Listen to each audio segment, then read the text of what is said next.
저희 이제 말씀 보시겠습니다. 오늘 보실 본문은 사사기 6장 33절부터 7장 8절 말씀인데요. 7장 7절만 제가 읽겠습니다.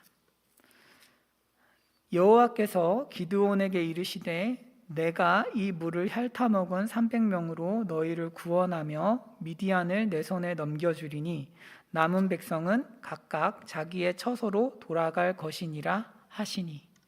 아멘. 여러분, 지금 사사기를 보고 있는데요.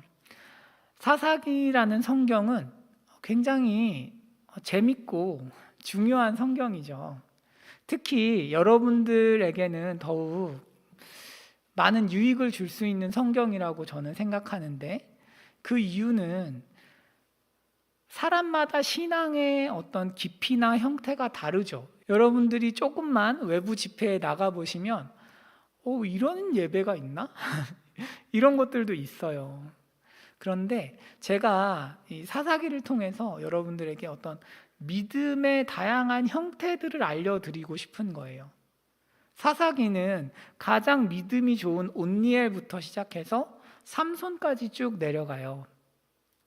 말하자면 모든 사사들이 기적이 있어요. 하나님의 역사하심이 있어요. 무슨 말이냐 하면 기적과 하나님의 응답이 있다고 해서 좋은 신앙이 아니에요. 그냥 여러분, 응답이라는 거는, 하나님의 기적이라는 것은 우리가 기를 쓰고 막 얻어내야 하는 게 아니에요. 그냥 하나님의 자녀니까 응답을 받는 거예요. 하나님의 자녀이기 때문에 비록 나의 신앙이 연약하고 하나님을 잘 모르고 하나님을 사랑하지 않더라도 그 인생이 너무나 아까운 데에서 힘들면 하나님이 그냥 구해주세요. 기적도 베푸시고. 하지만 삼손의 신앙이 좋다고 말하지 않죠, 우리는. 삼손이 수천 명의 블레셋 사람을 죽였다고 해서 좋은 신앙이라고 말하지 않습니다. 어떤 사람이 나와서 간증을 하면서 이렇게 하나님이 말씀하셨고 일하셨다라고 말한다고 해서 그 사람 신앙이 견고하다는 보장이 없어요. 물론 하나님과의 추억이 있고 그것 역시 대단한 일이지만 그것이 어떤 우리가 쫓아가야 하는 이상향은 아닐 수 있다라는 거죠. 그래서 여러분, 지금 우리가 온니엘부터 쭉 보면서 신앙이라는 게 이런 식으로 어떤 덫 같은 게 있구나, 응답을 받더라도 이런 위험함들이 있을 수 있구나 라는 것을 좀 배우시면 좋겠습니다. 여러분, 6장 33절 한번 보실까요? 그때에 미디안과 아말렉과 동방 사람들이 다 함께 모여 요단강을 건너와서 이스라엘 골짜기에 진을 친지라. 그때에는 뭐냐면 기드온이 우상 숭배하던 제단을 버리고 여호와의 제단을 쌓은 그때예요. 그러니까 우리로 치면 이제 하나님 잘 믿어봐야지, 이런 때라고 할까요? 이제 하나님 잘 믿어봐야지, 예배드리러 가야지, 이런 때에 인생에 아주 큰 문제가 생긴 것입니다. 그동안은 잠잠히 있다가, 물론 그동안도 정상적인 상황은 아니었어요. 압제당하고 있었으니까. 하지만 여러분, 전쟁이 압제보다 더 무서운 거잖아요. 삥 뜯는 애들이 삥만 뜯어가다가 이제는 막 나를 때리려고 하는 순간인 거죠. 하나님께서는 이를 키우시는 경향이 있어요. 이렇게 우리가 예배를 회복하면 그동안 우리를 옥죄고 있던 갈등들을 해결할 힘이 나도 모르게 생기거든요. 어떤 이성 문제, 친구 관계, 재정 문제, 다양한 문제들 가운데에서 그동안은 문제인 줄 알면서도 그냥 내버려뒀던 문제들을 예배를 회복하면 그것을 믿음으로 돌파할 힘이 생겨요. 사람은. 그렇기 때문에 하나님께서는 갈등을 이렇게 키우시기도 합니다. 갈등을 키우시고 전쟁을 시작하시기도 해요. 왜? 그동안은 믿음이 없어서 해결할 수 없었던 문제들이지만 이제는 믿음으로 돌파할 수 있기 때문에 문제를 키워버리시는 거죠. 사랑하는 여러분, 우리가 하나님의 방식을 좀 이해해야겠습니다. 여러분, 하나님과 동행하는 삶은요, 전쟁하는 삶입니다. 전쟁하는 삶. 무슨 말이냐 하면, 갈등이 있을 때 우리가 기도하잖아요. 주님 도와주십시오. 물론 이런 태도가 너무 중요하지만 갈등이 있을 때는 담대하게 싸우지 않는 이상 해결이 안 돼요. 애매하게 기도하면 해결될 거야. 성경을 이렇게 보시면 기도만 해서 해결된 사건은 하나도 없어요. 기도하면 하나님이 움직여라. 심지어 그 유명한 여리고성 사건도 어때요? 7바퀴를 돌아야 돼요. 기도만 하고 아무것도 안 하면 뭐가 이루어지는 경우는 없어요. 예수님께서도 말씀을 하시고 터치하시고 안아주시고 행동들이 다 있잖아요. 그러니까 말하자면 하나님 방식은 우리가 갈등을 돌파하는 식으로 이루어집니다. 갈등을 돌파하는 식으로. 믿음 생활이라는 것은 오히려 큰 갈등 앞에 나를 세우는 거예요. 큰 갈등 앞에 그동안은 제대로 반응하지 못했던 것들을 용기 있고 담대하게 맞설 때 하나님의 구원의 능력을 보는 거죠. 전쟁이 나니까 하나님께서는 기드온에게 성령을 부어주세요. 그죠? 인간의 힘으로 전쟁을 못 이기니까 여러분들이 문제 앞에 딱 갈등 앞에 서시면 하나님 어떻게 하세요? 성령을 부어주십니다. 성령을 부어주세요. 문제는 뭐냐 하면 여호와의 영이 기드온에게 임하신 이후에 전쟁하는 데까지 굉장히 오랜 시간이 걸린다는 거예요. 6장 34절에서 성령을 받았는데 전쟁은 7장 넘어가서 하거든요. 7장 16절부터 전쟁을 합니다. 그 중간 과정이 굉장히 긴 거예요. 지금 기드온은. 이게 왜 중요하냐 하면 온니엘 때는 어땠을까 한번 보실게요. 믿음이 좋은 사람은 이런 반응을 보여요. 다음 보실게요. 우리 사사기 3장입니다. 여호와의 영이 그에게 임하셨어요. 누구에게? 온니엘에게 임하시니까 그가 나가서 바로 싸우죠. 속도의 차이예요. 속도의. 무슨 얘기인지 아시겠어요? 기드온은 믿음이 약하고 하나님에 대한 경험이 없으니까 느려요. 순종하는 속도가 느려요. 이게 문제고 내가 이 문제를 해결해야 돼, 전쟁 앞에 서야 돼 라는 생각도 하고 하나님의 보채심도 있지만 느려요. 잘 움직이지 않습니다. 그런데 온니엘은 굉장히 빠른 거죠. 하나님이 원하시는 싸움이구나 하고 굉장히 빠르게 움직입니다. 신앙이 성숙할수록 어떨까요? 신속해요, 여러분. 빨라요. 하나님께 순종하는 게. 경솔한 거랑 다른 거예요. 결정하는 데까지는 오래 걸리고요. 결정한 이후에는 행동을 빠르게 한다는 의미예요. 이게 성숙한 사람의 특징이죠. 그런데 미성숙한 사람은 반대죠. 의사결정은 잘 못하고 결정한 이후에는 굼뜨고 다른 거예요. 이해 가실까요? 그래서 일단 그래, 하나님 원하시는 게 이거구나라고 하면 빠르게 움직입니다. 빠르게. 하지만 기드온은 그렇게 하지 못하고 있어요. 기드온은 느려요. 미적미적거리고 있는 거죠. 자, 그래서 하나님께서는 지금 이 사사기 6장과 7장 초반을 통해서 기드온의 문제가 왜 이렇게 민기적거리는지에 대한 문제를 3가지 알려주시고 그것을 해결하는 방법을, 훈련하시는 방법을 우리에게 가르쳐 주십니다. 기드온이 민기적거리잖아요. 우리도 다 민기적거리거든요. 한번 그 문제들을 좀 보시겠습니다. 자, 6장 34절, 35절 한번 보실게요. 여러분, 여호와의 영이 기드온에게 임하시니까 기드온이 뭐예요? 나팔 불었어요. 그리고 아비에셀이라는 동네예요. 동네, 마을. 기드온 사는 마을이에요. 마을 사람들이 기드온 따라왔어요. 그런 다음에 기드온이 사자들을 2번 보냅니다. 므낫세에 1번, 그 다음에 아셀과 스불론과 납달리에 1번, 이렇게 2번 보내요. 히브리어에서 34절과 35절은 분리되어 있어요. 무슨 얘기냐 하면 여호와의 영이 임했을 때 여호와의 영이 기드온에게 시킨 일은 나팔을 부는 것과 아비에셀이 뒤를 따라 부름을 받는 것까지였어요. 성령 하나님께서 기드온에게 주신 병사는 아비에셀 사람이 다예요. 그런데 기드온이 보니까 이 아비에셀 사람이 너무 숫자가 적은 거죠. 적으니까 기드온이 사자들을 2번 보내는 거예요. 므낫세에도 보내고 아셀과 스불론과 납달리에 보내는 거예요. 무슨 얘기냐 하면 기드온이 보기에는 하나님이 보내주신 병사가 너무 적어요. 미디안에 있는 병사들은 너무 많아요.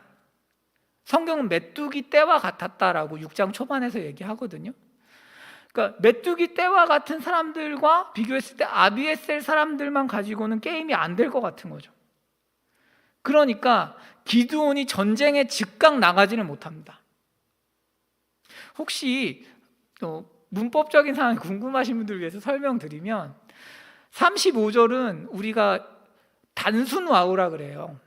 그러니까 단순 와우는 장면이 전환될 때 사용되는 단어인데, 그래서 장면이 완전 전환된 거예요. 앞과 관계가 없다라는 걸 표지를 할 때 단순 와우를 써요. 자, 어쨌든 기드온은 지금 아비에셀 사람만으로는 전쟁할 수 없어. 하나님이 아비에셀 사람들을 주셨지만 이 사람들만으로는 전쟁이 안 되겠구나 라고 판단한 거예요. 그리고 온 힘을 다해서 자기가 할 수 있는 만큼 끌어모은 거죠. 끌어모읍니다. 이게 뭐예요? 기드온의 약점이 물량주의죠. 물량주의. 일단 많고 보자.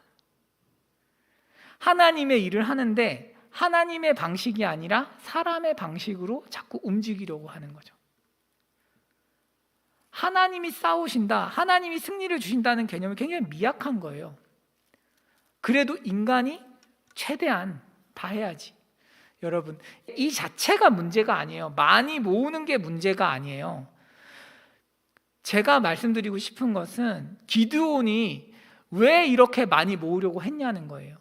기드온이 많이 모으고 싶었던 이유는 두려움 때문이었습니다. 두려움을 이기지 못해서 많이 모은 거예요. 왜냐하면 성경은 이렇게 얘기하거든요. 7장 1절 한번 보시겠어요? 7장 1절 보시면 진을 어디에 치냐 하면 하롯샘이라는 곳에 칩니다. 하롯이라는 단어는 두려움이라는 단어예요. 두려운 샘이에요. 하롯샘이 실제로 존재하지 않아요. 그냥 성경 기자가 어떤 샘을 하롯이라고 이름을 붙인 거예요. 두려움의 샘 옆에 있었다. 두려움이 샘 솟는 곳에 진을 친 거예요. 기드온이 그런 상황인 거죠. 기드온의 병사들이 두려워하니까 많이 모은 거예요. 우리랑도 비슷하죠. 하나님께서 우리에게 주신 인생의 문제들을 마주할 때 하나님의 방법으로 싸우기에는 내가 가진 게 너무 적은 것 같을 때, 하나님께서는 분명히 우리 인생을 잘 인도하시고 너에게 최고의 인생을 주겠다고 약속하셨지만 내가 볼 때는 하나님, 저는 가정 형편이 그렇게 좋지 않고 직장도 별로 좋지 않고요, 앞으로 커리어도 그다지 좋을 것 같지 않아요. 이대로 간다면 친구 관계도 별로 좋지 않고 돈도 없어요. 하나님께서는 저한테 이만큼 주셨는데 저는 이걸로는 제 인생을 장담할 수가 없어요 라고 이야기하고 두려워하고 어떻게 해요? 끝없이 노력하는 삶을 사는 거죠. 노력이란 자체가 나쁜 게 아니라 노력을 하면 할수록 이길 수가 없어요. 두려움에 사로잡혀서. 애초에 두려움으로 시작한 거니까 그 끝도 두려움이죠. 하나님도 물론 열심히 우리로 하여금 살기 원하시지만 하나님은 믿음 안에서 살라고 말씀하십니다. 믿음 안에서. 한 주 동안 여러분 열심히 사셨을 텐데 그 밑에는 여러분 우리에게 뭐가 있었나요? 두려움 아니면 믿음? 둘 중 하나밖에 없어요.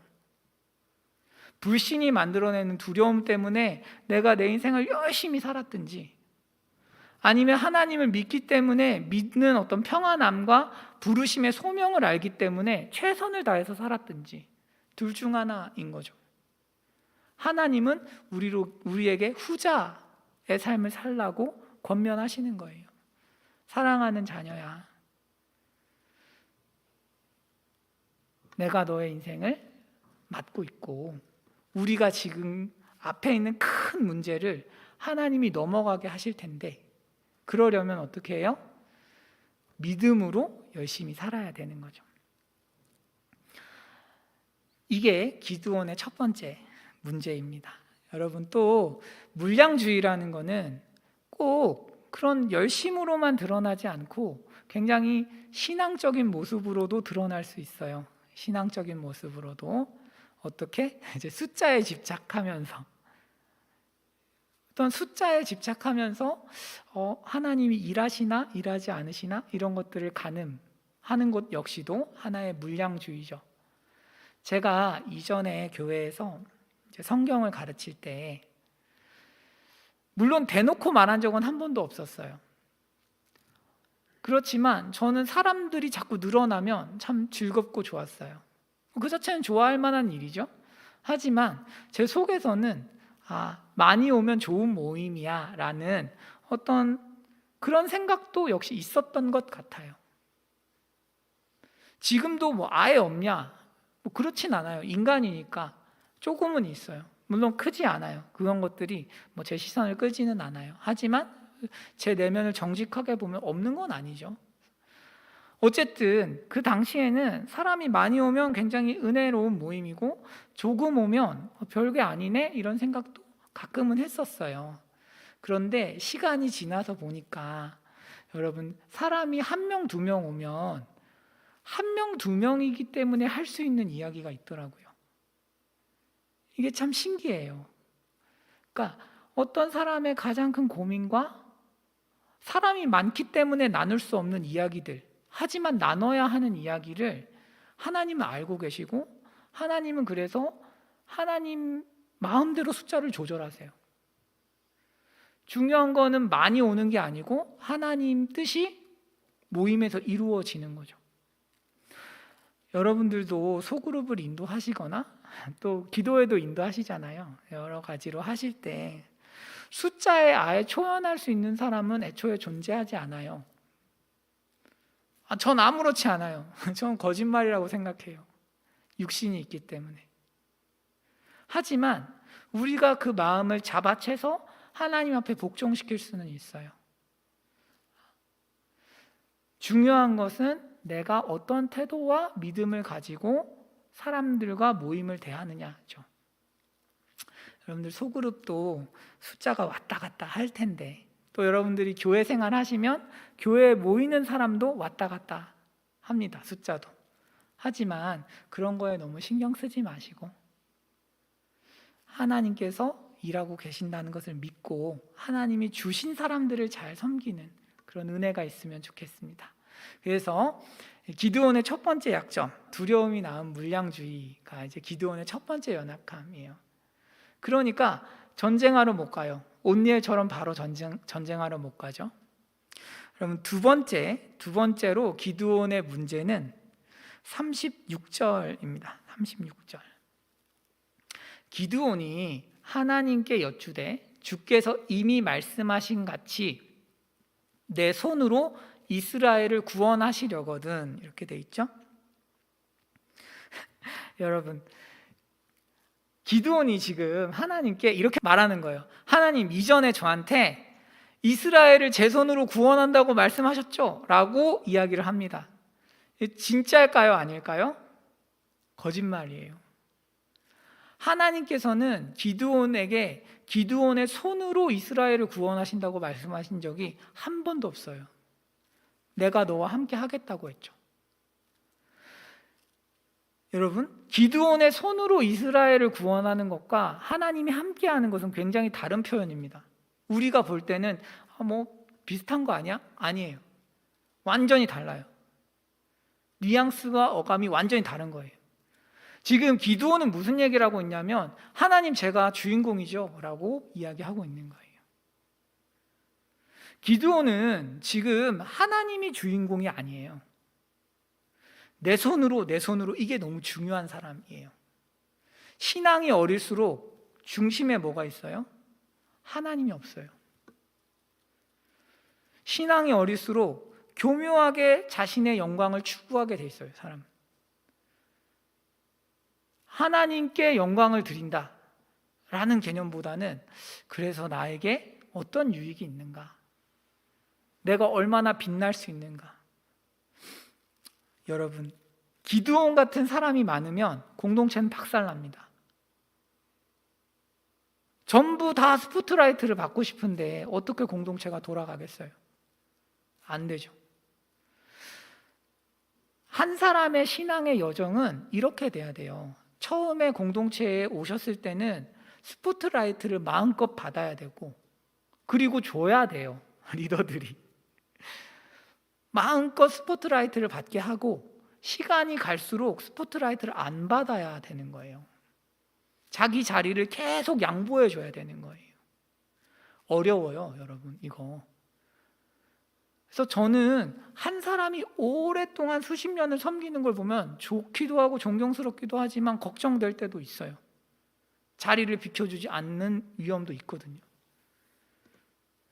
여하튼 그래서 지금 기드온이 자기가 주인공인 거예요. 그러면서 하나님, 저 가지고 큰일 하셔야 되잖아요. 큰일, 이 생각하고 있는 거예요. 이게 신앙의 초보죠. 초보. 큰 일을 꿈꾸고 위대한 일을 꿈꾸면서 하나님이 내 손으로 뭔가를 하실 거야 라고 생각하고 그것을 구하는 것, 초보입니다. 한번 다윗의 고백을 볼게요. 시편을 보시면 다윗이 이렇게 이야기를 하거든요. 여호와여, 내 마음이 교만하지 아니하고 오만하지 아니하오며 내가 뭐라 그래요? 큰 일과 감당하지 못할 놀라운 일을 하려고 힘쓰지 아니하나이다, 이렇게 돼 있어요. 다윗은 굳이 큰 일을 할 생각이 하나도 없는 사람이에요.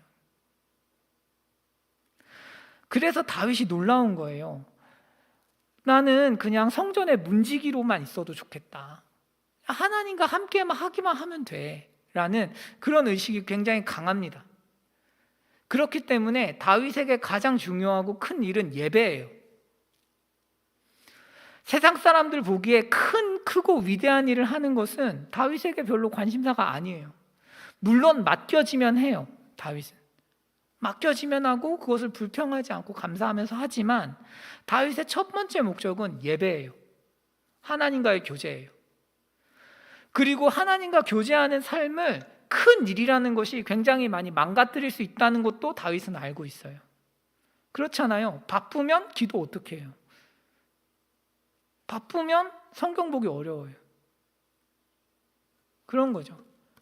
큰 일이라는 것은 필수적으로 사람의 많은 희생과 어떤 헌신을 요구하기 때문에. 그래서 지금 다윗은 하나님과 교제하는 시간을 확보하고자, 그래서 힘쓰지 않겠다, 나는 하나님이 나를 사랑하시는 걸 안다라고 고백하고 있는 거고, 기드온은 정반대인 거예요. 기드온은 내가 위대한 일을 하고 큰 일을 해서 어떤 사람들에게 존경받고 인정받는 것, 이것을 꿈꾸고 있고, 그게 기드온의 두 번째 약점이에요. 기드온이 연약한 거죠. 여러분, 세 번째 한번 보실까요? 그래서 영광 받고 싶은 자인데, 여러분 조금만 더 설명을 드리면 한번 갈게요. 세 번째 볼게요. 설명 안 하고 세 번째로 가겠습니다. 39절인데요. 6장 39절. 기드온이 그래서 두 번 이제 기적을 요구합니다. 39절에서 한 번, 37절에서 한 번인데, 여러분 37절부터 한번 보실게요. 37절 이렇게 되어 있습니다. 보소서, 내가 양털 한 뭉치를 타작 마당에 두리니 만일 이슬이 양털에만 있고 주변 땅은 마르면 주께서 이미 말씀하신 같이 내 손으로 이스라엘을 구원하실 줄을 내가 알겠나이다 하였더니, 무슨 얘기냐면 양털이 있고 땅이 있어요. 땅 위에 자기가 양털을 놓을 테니까 어떻게 하라는 거예요? 양털만 젖고 땅이 마르면 하나님이 응답하신 거다라고 이야기한 거예요. 여러분 생각해 보세요. 양털이 물을 흡수를 잘할까요? 아니면 땅이 흡수를 잘할까요? 양털이 당연히 털이고 보송보송하니까 땅보다 더 물을 많이 흡수하지 않겠어요? 자연스러운 거예요. 여러분, 원래 그래요. 원래 기도원이 기도 안 해도 원래 양털이 안 말라요. 땅은 마르고요. 지금 기도원이 하는 거는 이런 얘기예요. 하나님, 내일 아침에 동쪽에서 해가 뜨면 하나님이 일하실 줄 알게요. 이런 거랑 비슷해요. 그래서 성경은 뭐라고 얘기하냐면 38절에 하나님이 하셨다는 얘기가 없어요. 그냥 그대로 된지라 이렇게 쓰죠. 이거는 하나님이 하셨다는 얘기가 아니에요. 애매한 표현이죠. 그냥 그렇게 됐다. 그러니까 기드온은 지금 뭐 이상한 짓을 하고 있는 거죠. 그러면서 39절에서는 시험합니다. 시험. 이번에는 진짜 시험이죠. 양털은 마르고 땅은 물기가 있어야 되니까 진짜 기적이에요. 이거는. 그래서 이제 시험을 하고 40절에 하나님이 그대로 행하셨습니다. 그래서 응답하셨죠. 여러분, 하나님을 이렇게 시험하면 될까요? 안 될까요? 안 돼요. 안 됩니다. 그거를 길게 생각하실 필요 없어요. 시험하면 안 돼요. 그렇지만 여러분, 우리가 때로는 삶에서 너무 어렵고 큰 문제를 겪으면 뭐 이런 기도를 할 수도 있기는 있죠. 성경도 기드온이 마냥 잘못했다 뭐라기보다는 잘못했는데 이해한다 이런 식으로 써놓은 거거든요. 여러분, 하지만 기드온의 이런 하나님을 시험하는 태도는 좋은 태도는 아닙니다. 이걸 아셔야 돼요. 좋은 태도는 아니에요. 여기에서 시험하다라는 단어는 나사으라는 단어인데, 나사으. 여러분, 시험이 뭔지 좀 알려드릴게요. 한번 보시죠. 출애굽기 17장인데 이렇게 돼 있어요. 시험이라는 건 이런 거예요. 지금 광야인데 하나님 물 주세요. 목이 마르니까 물을 달라는 거예요. 그리고 물을 주시면 하나님이 계신 거고 물을 안 주시면 하나님 안 계신 거예요. 그게 시험이에요. 지금 기드온이 하는 것도 똑같죠. 하나님이 계시면 응답을 하실 거고 계시지 않으면 응답 안 하신다. 이게 시험이에요. 그러니까 나는 답을 정해놓고 내가 원하는 답을 해야 하나님 계신 거예요. 이게 시험이에요. 시험. 이런 관계에서는 누가 하나님이에요? 누가 주인이에요? 사람이죠. 기도하는 사람이죠. 내 마음대로 하나님이 움직이지 않으니까 넌 하나님이 아니야, 이 뜻이거든요. 그게 시험이에요. 지금 기드온도 그런 거예요. 하나님, 만약에 이 기적 없으면 저 전쟁 못해요. 기적 없으면 저 전쟁 안 나가요. 하나님이랑 협상하는 거죠. 그러니까 하나님이 기적에 응답을 하셔도 그 기적이 과연 하나님이 기뻐하시면서 주신 기적이냐? 아니라는 거예요. 사랑하는 여러분, 우리가 하나님을 시험하고 싶은 마음이 들 때가 있어요. 뭐가 안 보이니까. 기록된 말씀은 있지만 뭔가 내 삶의 모습은 전혀 말씀하고 다른 쪽으로 가는 것 같고, 정말 하나님이 내 삶을 지금 돕고 계신지 안 돕고 계신지를 잘 모를 때가 있어요. 그래서 하나님을 시험하고 싶은 마음이 들 때도 있어요. 때로는. 그렇지 않겠어요? 그런데 그때 생각하셔야 될 게 있어요. 뭐냐면 시험을 지금 누가 하고 있느냐는 거예요. 누가. 다음 보실게요. 신명기 8장인데 시험은 하나님이 하시는 거예요. 시험은 인간이 하는 게 아니에요. 하나님이 우리를 시험하시는 거예요. 여러분들 사시면서 우리가 지금 이 상황에서 내가 어떻게 해야 될지 모르겠다. 하나님이 원하시는 건 이건데 여길로 가기에는 너무 부담스럽고 힘들다. 이런 생각 하실 때가 있잖아요. 하나님 말씀은 너무 이렇게 뭐라고 해야 되지? 너무 부담스럽고 순종하려니까 너무 힘들고 이러니까 우리가 아닐 거야. 여러분, 때로는 우리가 하나님의 명확한 말씀을 알아도 감정이 안 따라줄 때가 있지 않아요? 그러면 하나님이 말씀 안 했다고 생각하잖아요. 하나님이 말씀하셨으면 나한테 감정을 주셔야지. 이런 식으로도 우리가 가요. 아예 틀린 말은 아니지만 꼭 맞는 말도 아니에요. 때로는 너무나 명확한 원칙은 감정과 상관없이 순종해야 되는 게 있어요. 예를 들면 사람을 용서하는 거는 여러분 내 감정이 받쳐주면 하는 거예요? 아니면 그냥 하는 거예요? 그냥 하는 거예요. 그거를 이 사람을 용서해야 될까요 말까요를 기도하고 정하는 게 아니죠. 내가 이 사람을 용서해야 될 것 같으면 하나님 기적을 주세요. 맞아요, 틀려요? 틀리다 이거죠. 내 마음이 안 따라줘도 하는 거예요. 그거는 왜? 그때 하나님이 우리를 시험하고 계신 거예요. 시험의 주체는 하나님이에요. 하나님의 말씀이 이렇게 명확한데 너는 용서할 거니 말 거니라고 하나님이 시험하시는 거예요. 완전 정반대예요. 우리는 때로는 신앙적인 컨디션이 떨어지니까 하나님을 테스트 해볼까? 지금 용서를 해야 돼 말아야 돼? 순종을 해야 돼 말아야 돼? 이러지만 하나님은 정반대예요. 네가 신앙적인 컨디션이 떨어지고 감정이 받쳐주지 않을 때도 나를 순종할 수 있니? 나에게 순종할 수 있니? 신앙이라는 거는 여러분 그런 식으로 시험을 누가 하는지를 알아야 타협이 안 돼요. 신앙을 왜 계속 타협할까요? 내가 하나님을 시험하니까요. 내가. 여러분, 하나님이 우리를 시험하고 계십니다. 자, 보세요. 여러분들이 주일 예배를 지키려고 해. 근데 주일마다 계속 약속이 잡혀요. 좋은 알바자리가 와요. 이거는 하나님께 기도하고 결정해야 돼요? 아니면 그냥 거절해야 돼요? 그냥 거절하는 거죠. 하나님이 원칙을 다 말씀하셨으니까.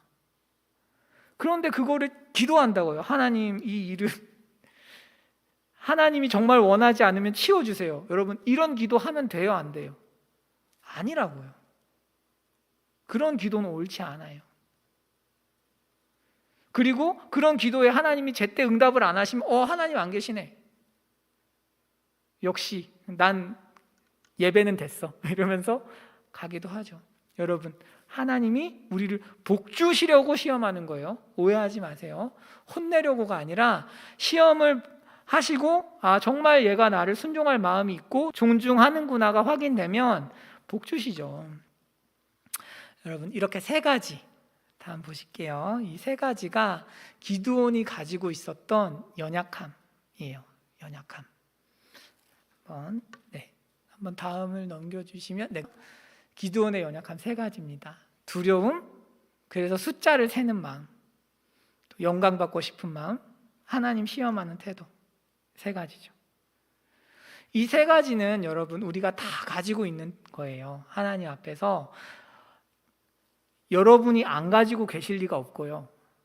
제가 안 가지고 있을 리가 없고요. 보편적으로 다 가지고 있는데 그것을 어떻게 제어하고 훈련해 가느냐, 이 문제가 우리에게 남은 거죠. 자, 그러면 이 문제를 하나님께서는 어떻게 해결해 가실까요? 기드온의 연약함을 훈련을 어떻게 하실까요? 이렇게 해결하십니다. 2절 한번 보실까요? 2절. 7장 2절. 기드온의 힘을 빼요. 기드온의 힘을 빼기 시작합니다. 사람이 연약함을 언제 훈련할 수 있냐? 힘이 빠지면요.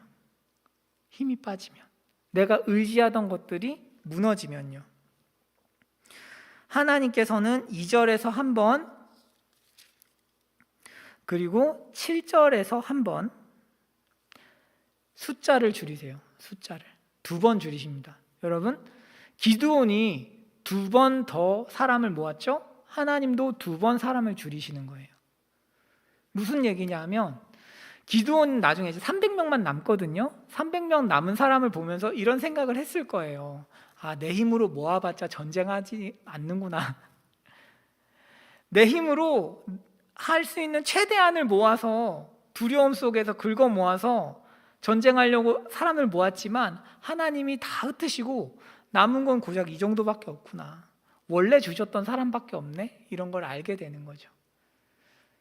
하나님께서 주시지 않은 것을 우리가 가지기도 하잖아요. 때로는 원치 않는 것들을 우리가 받기도 하고 이렇게 가지기도 하는데, 하나님은 그것들을 빼앗아 가십니다.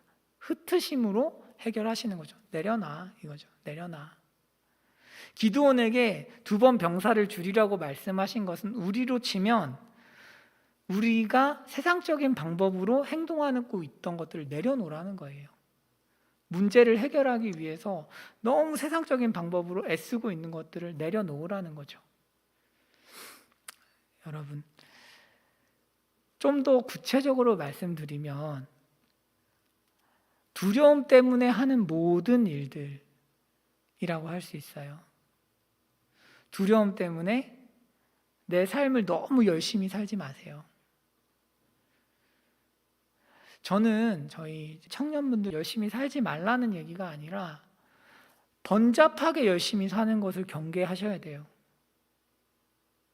우리가 열심을 낼 때는 통합성이 있어야 돼요.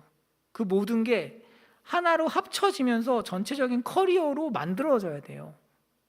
저는 그래서 여러분들 알바하는 거 안 좋아해요. 알바는 커리어로 이어지기가 어려우니까. 청년 때 잠깐 돈을 벌 수 있겠죠. 용돈벌이 할 수 있겠지만 그게 시간이 지나서 그 시간이 너무 아까운 거죠. 제가 볼 때는 통합이 안 되잖아요. 여러분들 하시는 일에서 전문가가 돼야 되고 하나님 부르신 사명을 위해서 열심히 노력을 해야 되는데, 자꾸 시간과 에너지를 당장 돈 몇 푼 벌겠다고 뺏기면 전반적으로 커리어가 안 좋아지죠. 그리고 그건 나중에 손해가 돼요. 그런데 왜 그렇게 할까? 제가 볼 때는 두려움이 커요. 당장 돈이 있어야 되니까. 탓하고 싶지 않아요. 누구나 그럴 수 있어요. 하지만 중요한 건 여러분, 두려움 때문에는 그렇게 하지 마세요. 일을 배우거나 이런 경험이 나한테 정말 필요하다고 생각하시면 해볼 수 있죠. 하지만 내가 아르바이트하고 그냥 지금 좀 돈 벌어서 내가 사고 싶은 거 사고 갖고 싶은 거 갖는 게 그렇게 중요한 건 아닙니다. 통합적으로 직업에 좀 접근하시면 좋겠어요. 여러분, 여하튼 두려움 때문에 예배를 희생하면서까지 뭔가를 하지는 맙시다. 그리고 두 번째, 여러분 다음 넘겨주실까요?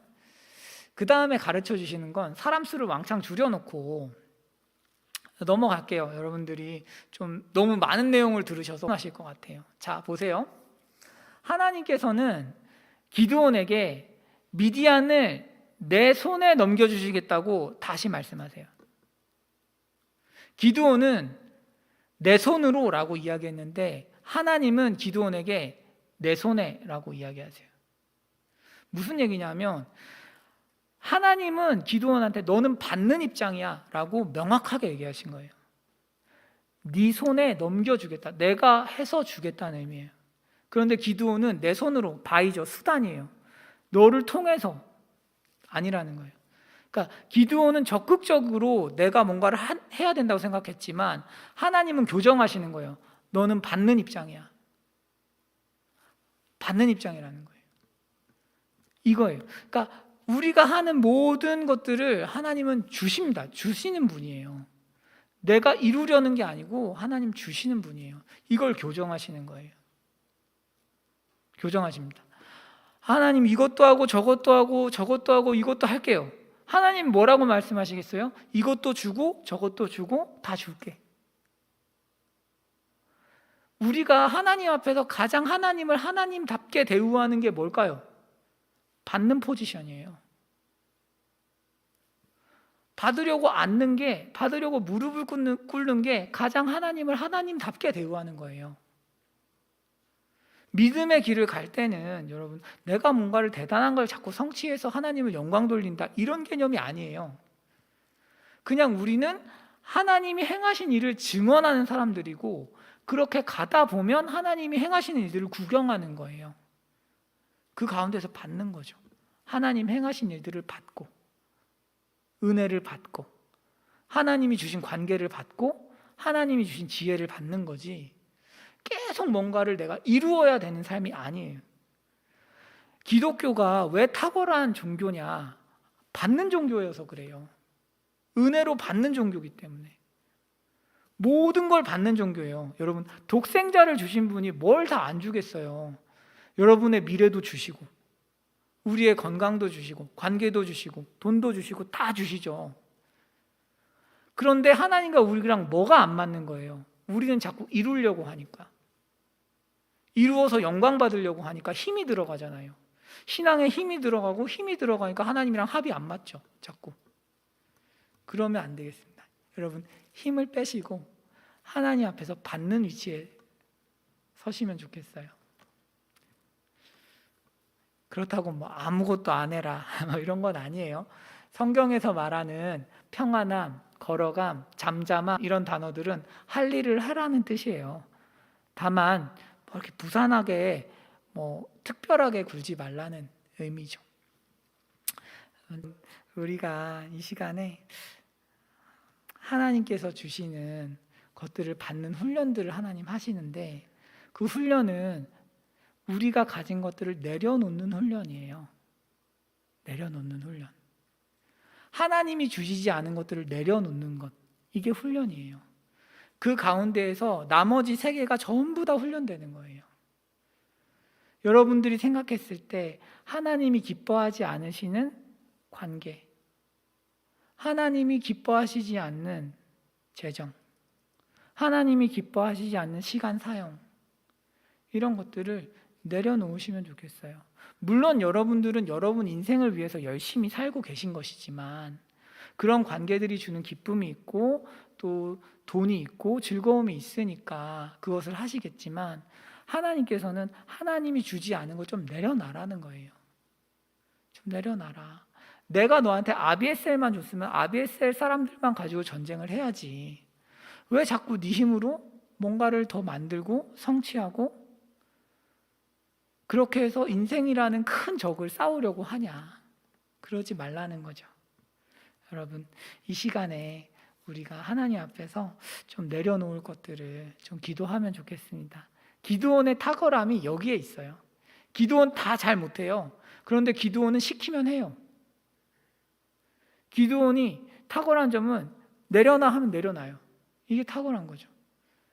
여러분들에게도 저에게도 그런 은혜가 있으면 좋겠습니다.